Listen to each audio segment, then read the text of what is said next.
All right, so it's a couple days later, and I ended up taking the mounting bolts out and the swing arm bolt out. I'm not sure if you can see that. Sorry, the angle's pretty bad. But the swing arm bolts right here, and the whole engine was able to come out. So the objective is to disassemble this and stage it where we don't mix up any of the parts, so we can get that crank out. So we're going to start by removing the piston and these hoses and some of the other extremities, the sprocket, disconnect, try to get this stator magneto off so we can get the bolts out of the stator and move that out of the way. So let's just go ahead and disassemble.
Woo!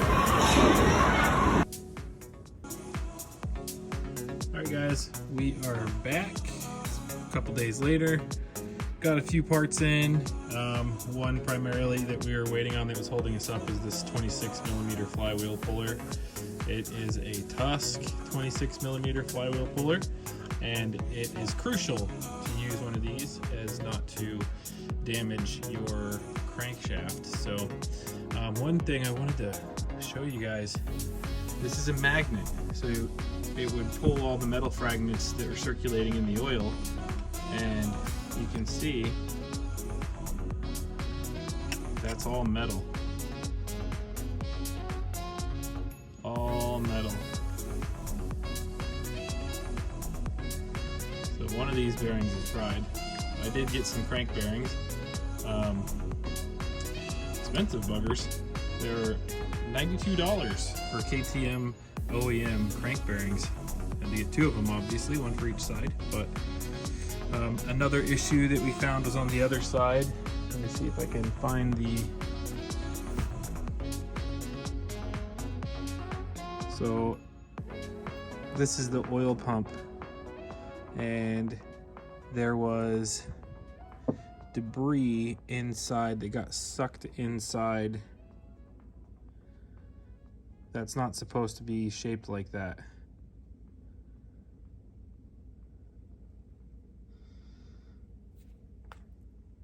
Oh, just dropped a pin. But so some sort of piece of metal got sucked down into this pump, and it was jammed and it wasn't pumping. So when it doesn't pump, it doesn't circulate the oil. When the oil doesn't get circulated, the bike blows up. Bearing seize. Anyways, back to this. We got to get this flywheel off. So I am shooting with a new phone. Let me know about, since, well, this clipped forward. This is a new iPhone 13, so the clarity should be quite a bit better, and the contrast too. So let me know what you think, if you can tell a difference. If not, whatever, it's all good. So let's get you on a tripod if this thing will fit on there, and then we'll pop this flywheel off.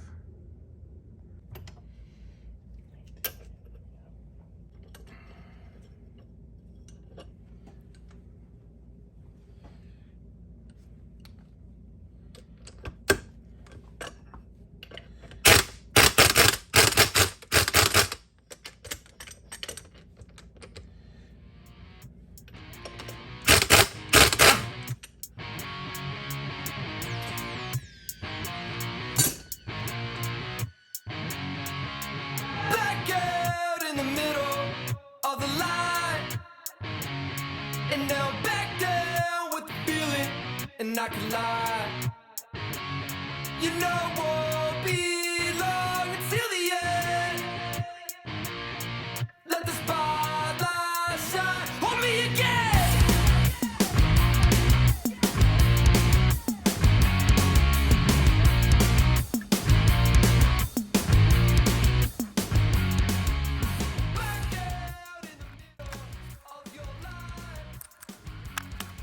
Try to get this where you guys can see it, but that's where, right there, inside this oil, right there, that damage, a piece of metal got sucked through there and into the oil pump, and yeah,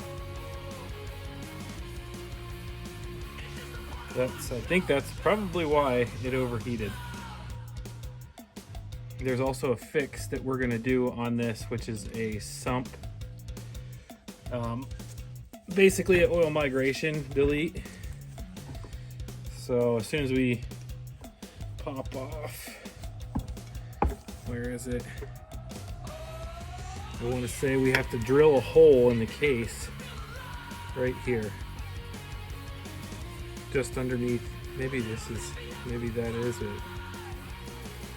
Maybe that is what somebody already did. Either that or it's upgraded or been updated already.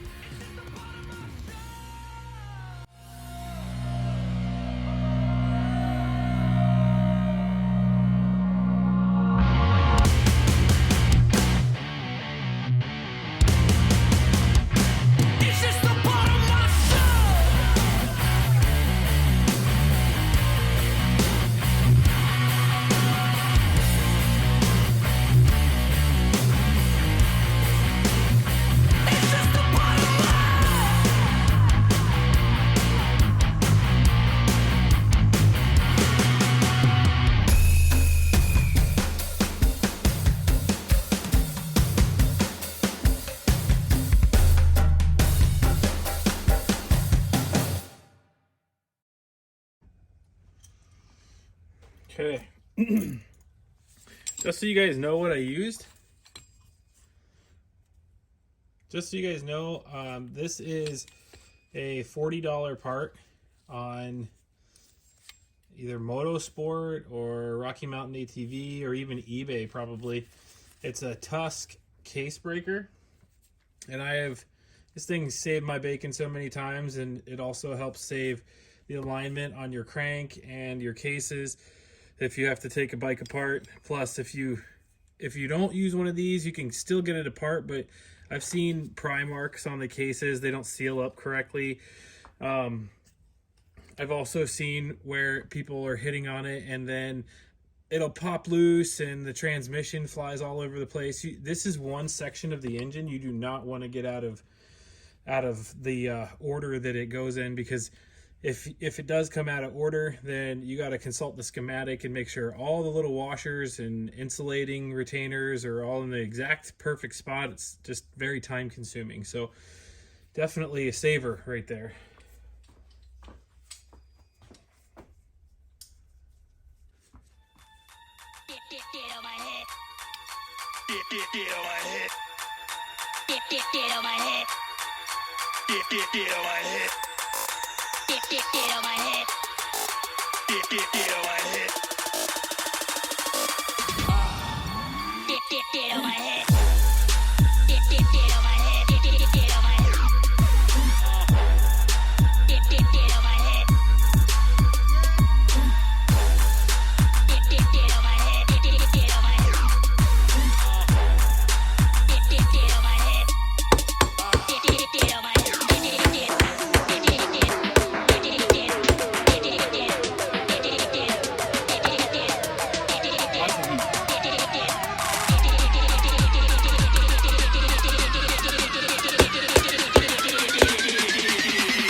Yeah, so much heat. Look how torched that is.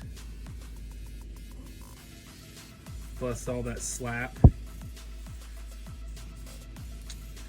think we're gonna have to replace that. Yep.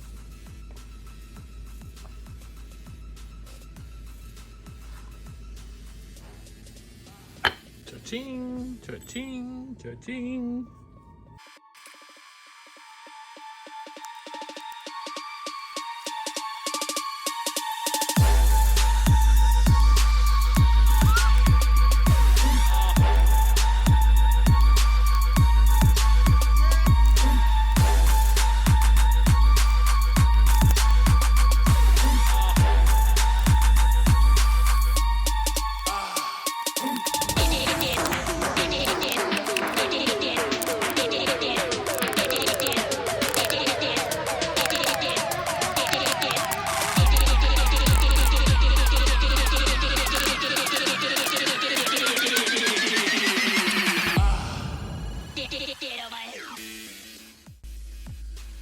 All these are okay. Trans bearings are good. Even the crank bearings are still okay. There's no play, but we're gonna replace those anyways. But you can see there's a little wear.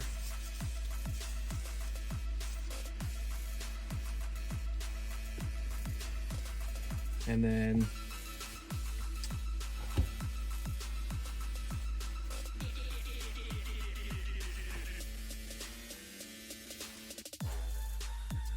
so the oil transfer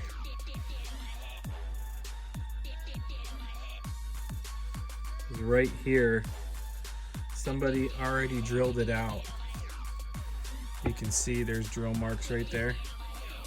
But this used to be just hollow right there. Some people do it over here too, right there, because it goes into, like down through there, into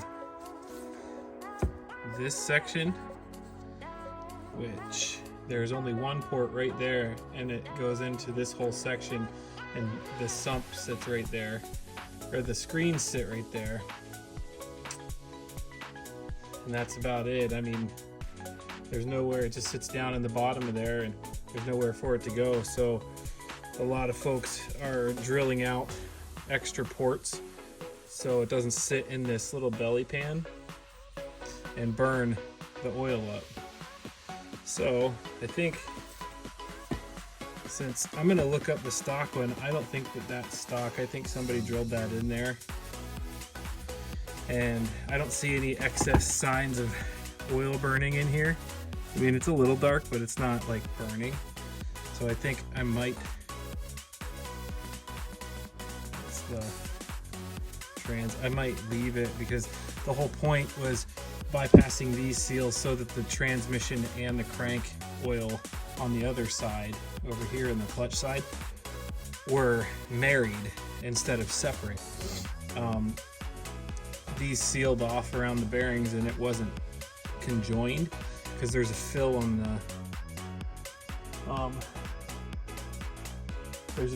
the stator side. Where is it? Here, I'll show you. There's a fill on the clutch side for the normal oil for the wet clutch, and then there's a fill over here.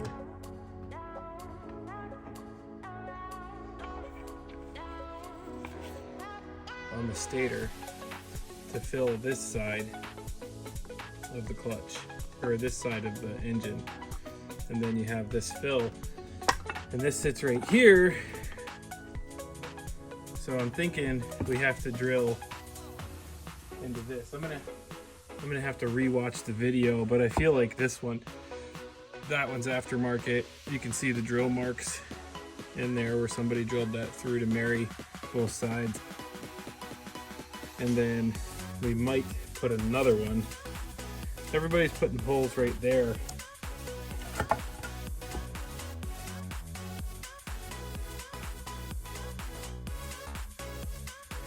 Which, yeah, I think if I go down at an angle right here, it'll go into that, which will push flow back out that way into that side and up through back into the transit. It'll circulate all the way around instead of getting stuck down in here. But anyways, we got the crank out. That was the biggest task. And as you can see, it's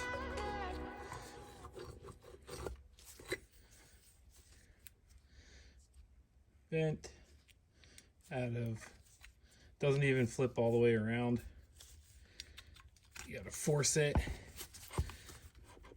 That should move a lot easier than that, but all the little rollers inside that are just fucked, so that's why it was, that's our problem. And that's where the metal shavings came from.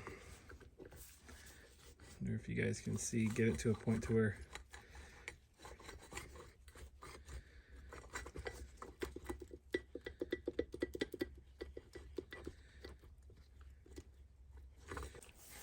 okay, we'll get this packaged up and send it off to Millennium Tech.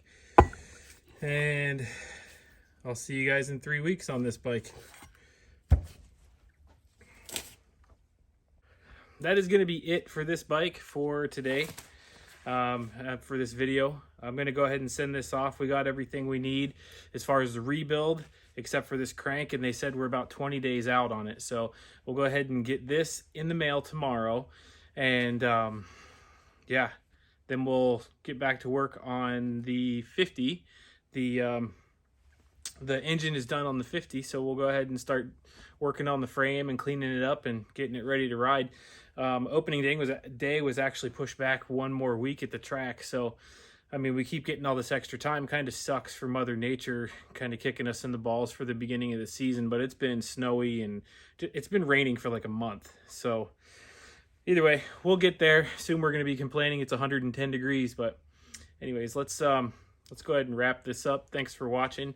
And we'll send this off, and I'll be back on the 530 whenever we get the crank back pumped. Let's get her done. Peace, guys.